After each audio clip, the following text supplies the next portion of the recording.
It's been a rocky week for diplomacy, with France, the US and Australia all battling different issues. Now, they're all at loggerheads with each other over a new trilateral partnership and a scrapped submarine deal, that even.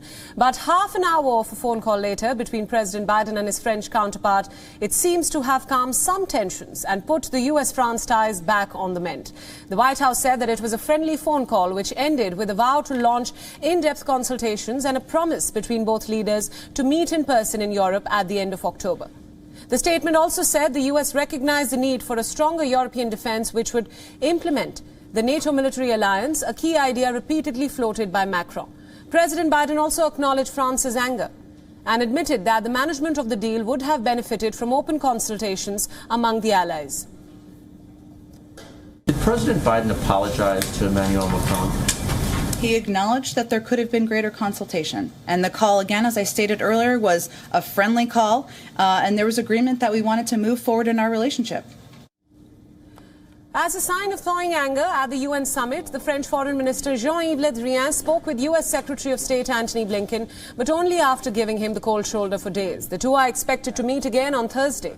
In another welcome step for Paris, the joint statement added that Washington also committed to reinforcing its support to counter terrorism operations in the Sahel region of Africa, where French forces are deployed to fight jihadists. However, while the US seems to have successfully patched things up, there is still no indication of France making up with Australia. Prime Minister Scott Morrison acknowledged the rift, saying that he understood their disappointment and they would remain patient. Yes, we have, and the opportunity for that call is not yet. But we'll be patient. We understand their disappointment, and that is the way you manage difficult issues. It's a difficult decision. It's a very difficult decision. And of course we had to weigh up what would be the obvious disappointment to France. But at the end of the day, as a government, we have to do what is right for Australia and serve Australia's national security interests. And I will always choose Australia's national security interests first. While France plans to return its ambassador to Washington next week, there is no such announcement on the French ambassador returning to Canberra. Prime Minister Morrison also said that while he had tried to reach the French president, the call had not happened. Meanwhile, British Prime Minister Boris Johnson seemed to lose patience and asked France to get a grip and give allies a break over the row.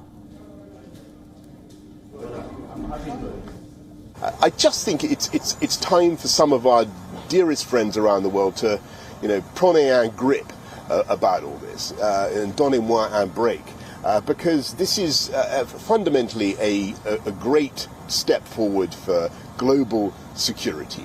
It's three very like-minded allies standing shoulder to shoulder, creating a new partnership for the sharing of technology. WION World is now available in your country. Download the app now and get all the news updates on the move.